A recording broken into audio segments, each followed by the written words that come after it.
Enlisted video. If you guys are new to the channel and you love shooting games just like me, make sure you aim for that like button and shoot that subscribe button as well. It'll help you find better teammates and improve skill-based matchmaking. At least I hope so.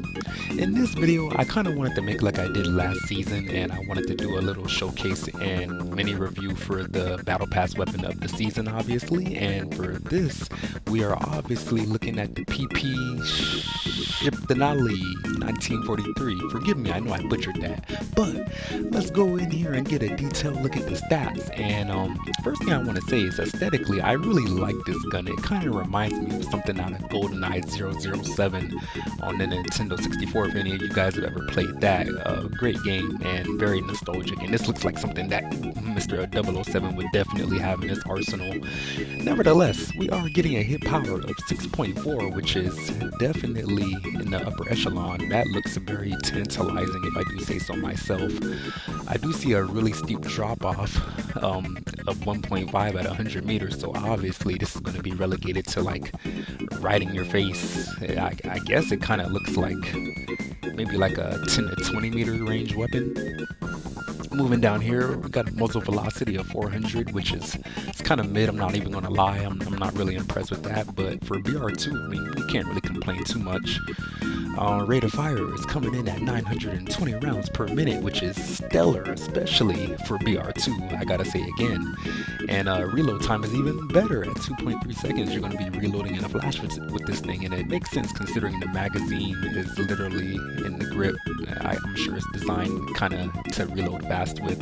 Unfortunately, due to the like small nature of the weapon, and this, I'm sure this was very flimsy, getting a shot deviation of 72, which means the spread is going to be kind of horrible, which I don't know if maybe the stock doesn't really have much to do with that. That's more so a recoil thing, which looking at that, I guess is actually really good, because that's coming in at 70% on the control percentage, which is definitely above average. And if you look at the vertical, coming in at 26, not that bad. The horizontal is 15. That's kind of, it's not that good, but I mean, you know, you can't, it's not the worst thing in the world. But what's also catching my eye here is this 35 round magazine, very much akin to the other Russian BR2 submachine guns at 35 rounds, but you know, it kind of makes sense considering that they would probably be using interchangeable mags for the most part, although this was an experimental weapon. And if I'm not mistaken, I was reading up on it a little bit online. It looks like this was, if it was going to be used en masse, it was probably going to be used for airmen in the Soviet Air Force, but you know, never really seen that much action. Something else that may catch your eye, or you should pay attention to, is that this also comes with the auto slow mode. And something that I like to point out, not all the time, but I would say like maybe 80% of the time, usually it's the fire mode that you have to manually select. That usually ends up being the best one to use on a lot of weapons in this game. So that is something to keep an eye on, and we will definitely be testing that out. Nevertheless, I do want to get in here as well. Oh yeah, sprint factor is normal at 100, which you would think it would be faster considering the small nature of the weapon, but whatever. Can't complain too much with this game, right? I did want to get in here and do a quick test on the recoil. You know how it is, I stand in my usual spot and I take my thumb off the right stick and I let the recoil do what it may. Let's see how it goes.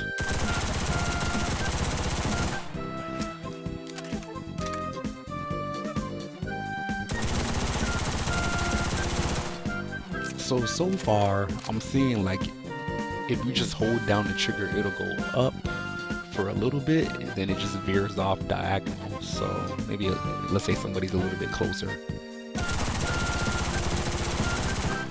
know, that one kind of had a little bit of a zigzag to it, I'm not gonna lie. So a little unwieldy.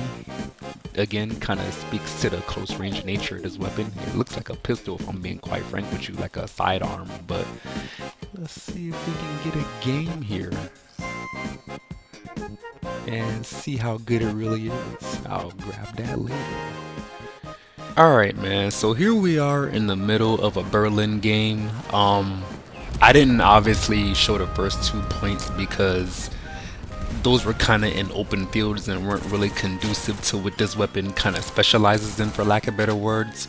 But that said, this point and onward is actually, you know, perfect for this gun. So you see me running up here, taking full advantage of the high fire rate.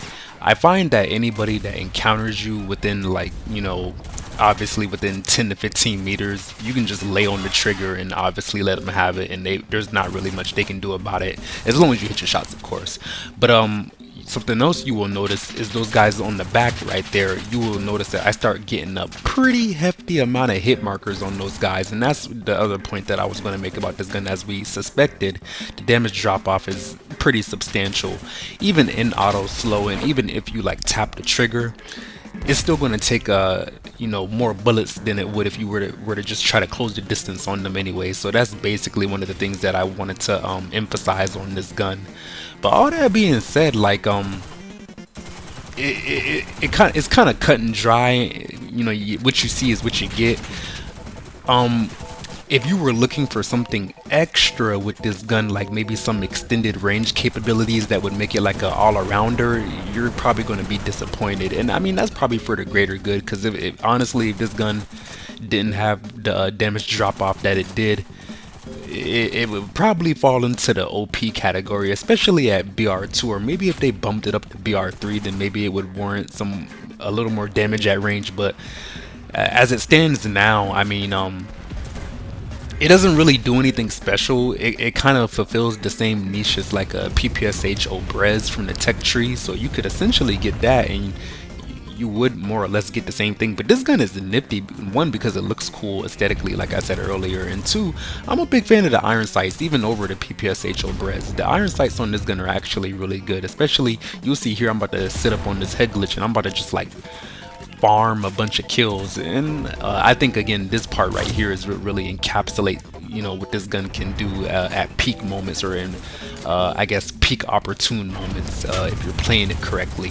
Close range, people are funneling through a door. That's even better for me, considering that I have a higher fire rate than most of the guns that they're going to bring to the table, especially what the MP40s, but they're going to have more often than not.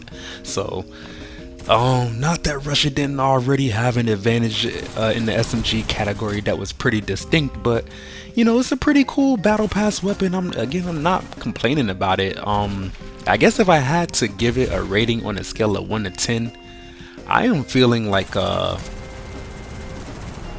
solid 7.5 to 8, if I had to be quite frank with you guys, because, like, again, it's just a niche weapon. I might even 7.5 might be a little too much. Honestly, I'm gonna drop that down to a 7, because it's not really doing anything special aside from just looking cool.